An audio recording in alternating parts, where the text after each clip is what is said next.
புரட்சித் தலைவர் எம்ஜிஆரின் தீவிர ரசிகர் ராஜ்கிரண். நைட்டு 12:30 மணிக்கு போய் கதவை தட்டி குடியிருந்த கோயில் பாக்ஸ் வந்துருக்கு, குடியிருந்த கோயில் படத்தை போடுங்கிறாரு. படம் பார்த்துக்கிட்டு இருக்கும்போது அவருக்கு பையன் பேரன் பிறக்கிறான். அந்த சமயத்தில் புரட்சித் தலைவர் எம்ஜிஆர் இறக்குறார். புரட்சித் தலைவர் இறக்கும்போது ராஜ்கிரனுக்கு பேரன் பிறக்கிறாரு. வீட்டுக்கு வந்து பேரன் காலை தூக்கி பார்க்குறாரு, காலில் மச்சம். எம்ஜிஆருக்கு காலில் மச்சம் இருக்கும் அப்படின்னு சொல்லியிருக்காங்க.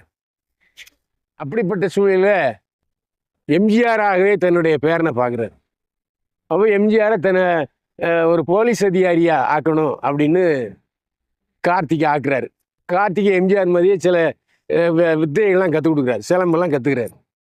ஆனால் கார்த்திக் வந்து சராசரி மனுஷன் ஆயிடுறாரு, டப்பு வாங்குறாரு.